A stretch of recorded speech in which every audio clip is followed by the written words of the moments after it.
Bonjour les gens, je m'appelle Jean-Luc Fallat, je suis membre du groupe d'appui de la 7e circonscription de Gironde, qui regroupe les communes de Pessac, Gradignan, Cestas et Canéjan. Avec notre petite équipe, on a l'intention de vous présenter des courtes vidéos, sans grande prétention, qui vont témoigner de choses positives réalisées par des gens comme nous, qui exercent dans un milieu hostile, mais qui, malgré ce milieu hostile, arrivent à faire des choses extrêmement positives. Pourquoi? Parce que trop souvent, on a tendance à montrer les ravages que produisent les politiques d'austérité, qui visent qu'une chose, c'est la croissance économique, au détriment de tout le reste. Ce qui se produit, on est tous en mesure de le voir au quotidien. C'est donc un cycle qui ronronne. Alors on vous explique que la politique, les rigueurs, puis vous consommez trop, etc., etc. On peut faire différemment. Il y a la théorie qui explique comment on peut faire différemment, et puis il y a des gens qui savent faire différemment. Aujourd'hui, on va vous présenter Jean-François Buisson. C'est quelqu'un sans prétention, mais qui fait, et qui fait avec acharnement. Il produit du bio, du bon, du beau. Suivez-nous, il est pas loin, il est à Canéjan. Bonjour Jean-François, est-ce que tu peux Bonjour. nous dire qui tu es? Oui, bien sûr, oui. Ben voilà, je m'appelle Jean-François Boisson, je suis horticulteur et depuis cette année, on se lance aussi dans le maraîchage en complément, parce que la fleur se vend un peu moins et qu'il faut compléter la gamme de produits présentés, voilà. Et alors tout en culture alors, biologique ou disons naturelle, quoi. Je ne suis pas certifié bio, quoi. Mais voilà, et puis ouais. Donc je produis des fleurs, des plantes à massifs, des chrysanthèmes, des rosiers. Et Des tu garantis arbustes. qu'il n'y a aucun intrant dans ce que tu Je produis. garantis qu'il y a strictement zéro produit chimique. Et t'en es arrivé à Voilà, ça le comment? raisonnement était de dire, on vit dans un système économique qui, moi, ne me plaît pas à outre mesure, et que je me voyais mal retravailler dans l'industrie, quels que soient mes talents, quoi. Et que là, je me suis dit, je voulais avoir ma propre société, et je me suis dit, pourquoi pas produire des fleurs, plutôt que des boulons ou des vis, quoi. C'était de toute façon gérer une entreprise. Et je me suis lancé comme ça. Voilà, je me suis reconverti et je me suis lancé dans l'horticulture. C'est ce qui me semblait le plus accessible dans l'agriculture. Avec le peu de connaissances que j'ai passé un brevet professionnel agricole moi, pour me lancer. Pour pouvoir exploiter. Pour avoir quand même un minimum de Ouais. connaissances quand même, pour pas Et partir. tu fais ça depuis combien de temps? Mais ça fait, au 1er juillet, ça fait 19 ans que je suis installé là, sur le terrain. Sur le terrain, ici, on est à Canéjan. On Oui, est à tu peux nous Canéjan, dire ouais. où on est exactement? Eh bien, on est à Canéjan, au carrefour, au lieu dit d'Ilaouz, voilà, sur la route, sur l'ancienne nationale 10 qui est départementale maintenant.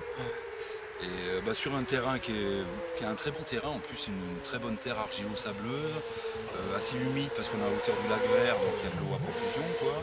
Et ce qui fait que pour les cultures, enfin je sais pas regarder autour, Ouais, quoi, tout ça c'est cultivé on voit quasiment tout, la culture sur BRF.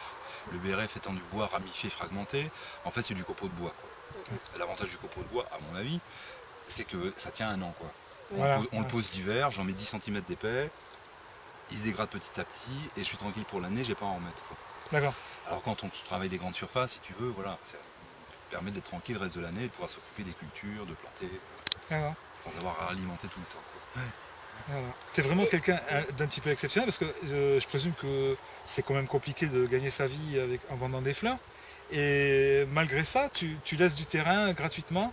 Tu laisses des terrains gratuitement à Disons que le disposition. terrain fait 2 hectares, alors comme je disais tout à l'heure, à l'origine, quand je me suis la totalité des surfaces, je mettais des fleurs partout. Mais la fleur se vend moins, donc aujourd'hui ça me fait utiliser la moitié de la surface que j'ai, que D'accord. ce soit les serres ou l'extérieur. Et c'est pour ça que voyant ça, j'avais ce terrain qui était inutilisé, je l'ai prêté, quoi. Alors maintenant je fais du maraîchage, mais je le regrette pas, je vais laisser les gens ici, ça me gêne pas, j'ai assez de place là-bas. Ouais, d'accord. Et j'arrive à mettre en culture. D'accord. En maraîchage c'est modeste, hein, je vais avoir 3000 m² en culture. D'accord. Donc pour un maraîcher c'est relativement faible. Hein. Mais voilà, donc je les laisse ici. D'accord. Ils sont très bien, ça me fait de la compagnie, tout le monde est content. Donc, Est-ce que tu peux nous parler des difficultés techniques que tu rencontres pour mettre en œuvre cette agriculture naturelle? Alors, moi c'est un choix que j'ai fait immédiatement de travailler sur BRF, sur copeaux de bois, comme ça. Oui. Parce que l'hiver où j'ai réfléchi à tout ça, j'ai été voir sur internet, j'ai fait pas mal de recherches. Alors, vu il y a énormément de littérature hein, sur Oui. le sujet sur internet et c'est juste bluffant quoi. Il y a par exemple des gens qui ont fait des coupes d'horizon du sol avec paillage, Oui. sans paillage. Dans un cas on a une terre arabe qui fait 5-6 cm, c'était une terre qui n'était pas terrible à l'origine, et après paillage elle fait 20 à 30 cm quoi. Et donc à partir de là on peut faire pousser tout ce qu'on veut. Donc moi ce choix là a été vite fait. Et à partir de là la difficulté c'est de récupérer du copeau.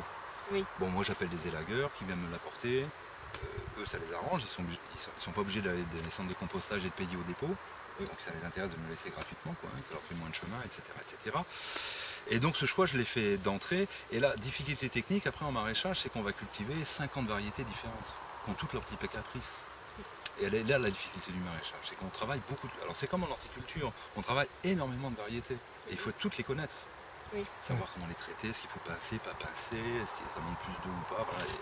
Et donc c'est tout un savoir-faire et un savoir académique à avoir sur le sujet qui est quand même important. Est-ce que tu pourrais aussi nous parler des difficultés, mais plutôt matérielles, que tu as pu rencontrer en fait pour ton installation, puisqu'on est dans une agglomération qui est quand même très prisée.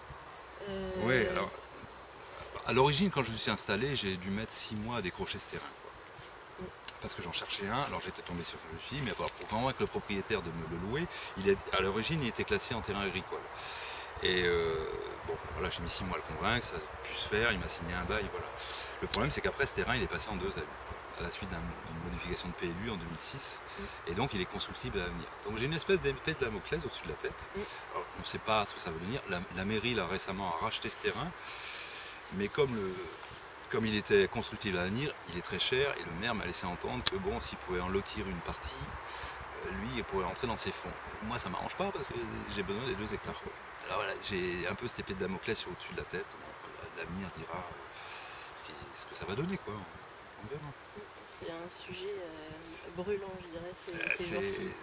Ça procure quelques inquiétudes, c'est le moins qu'on puisse dire. Ouais. Après, difficultés techniques, bon bah toutes les serres et tout, c'est moi qui peux monter moi-même, et bon, ça se fait. D'accord, du coup, il faut être polyvalent.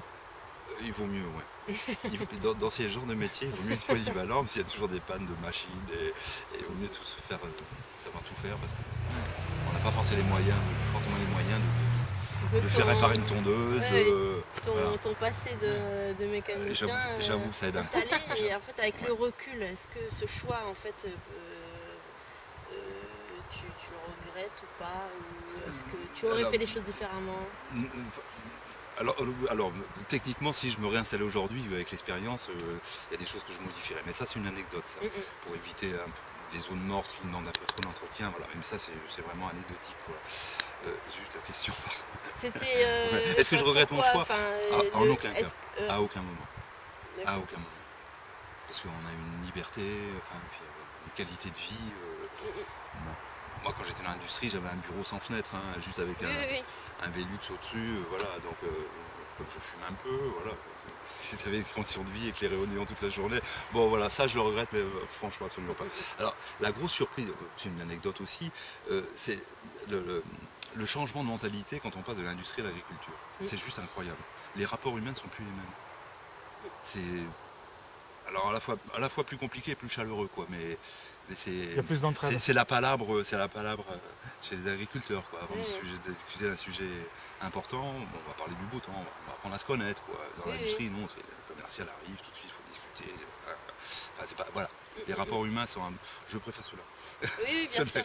Et le deuxième volet de ma question, c'était en termes d'efficacité, on va dire, si on voulait produire de la nourriture localement. Parce que la grosse question du moment, c'est de savoir combien de temps on tient dans une agglomération sans approvisionnement extérieur. Et il me semblait qu'il y avait un rapport de 2009 qui dort quelque part dans l'ancienne métropole qui disait qu'on avait un jour de stock.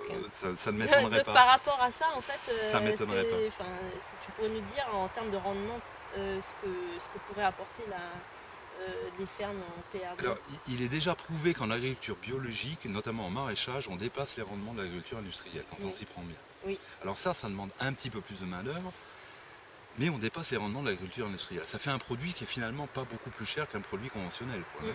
Et on a un tel rendement après que moi je pense qu'il est tout à fait possible de nourrir la population avec avec une culture biologique et naturelle, quoi, hein. Oui, oui. La ville d'Albi, paraît-il, a la prétention d'être autonome sur un plan alimentaire dans un rayon de 50 km autour d'eux, hein. Et ça y est, le maire lance le projet là, et moi je trouve ça fabuleux, quoi. Oui, oui, oui.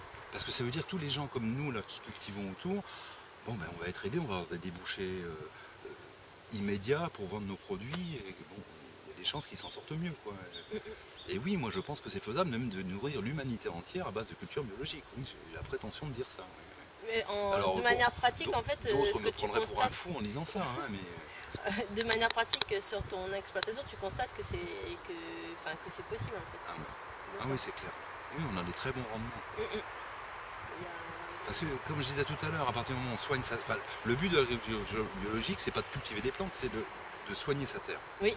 Et une fois que sa terre est correcte, a été bien travaillée, bien enrichie et tout, on peut faire pousser tout ce qu'on veut et tout vient bien. Et est-ce qu'il y a eu ce qu'on reproche souvent en fait, les conversions, que les conversions soient longues. Oui. Est-ce que du coup on est condamné à mourir de faim pendant 3 ans avant que l'agriculture biologique puisse avoir des rendements, ou est-ce qu'il y a moyen de faire... Non, quelqu'un qui n'était pas en bio, là, qui était en conventionnel et qui passe en bio, effectivement, c'est 3-4 ans la conversion, hein, le temps de s'assurer qu'il y ait moins de cochonneries dans la terre. Mais ça n'empêche pas de manger les produits pendant ce temps-là. Oui, c'est ça, mais c'est dans l'esprit des gens, on entretient le flou, en fait, parce qu'on a l'impression que quand on veut faire du bio, pendant 3 ans on mange rien, alors que c'est pas vrai, les produits sont faits, mais ils sont pas considérés comme bio. Ils ne seront pas certifiés, c'est pour les gens qui sont attachés à la certification, oui, oui. mais ils sont consommables quand même. Oui. Tout ce qu'on trouve dans les supermarchés, c'est pas bio et les gens les mangent, hein. Oui, Donc oui, c'est pas parce qu'un mec se met en transition qu'il n'a plus rien à vendre pendant 3 ans. Enfin moi je trouve que ça serait une Oui, hérésie, oui, quoi. Parce que sinon on n'y arrivera jamais, quoi. C'est clair que là, on n'y arrivera absolument jamais. Non, il faut accepter ça, oui.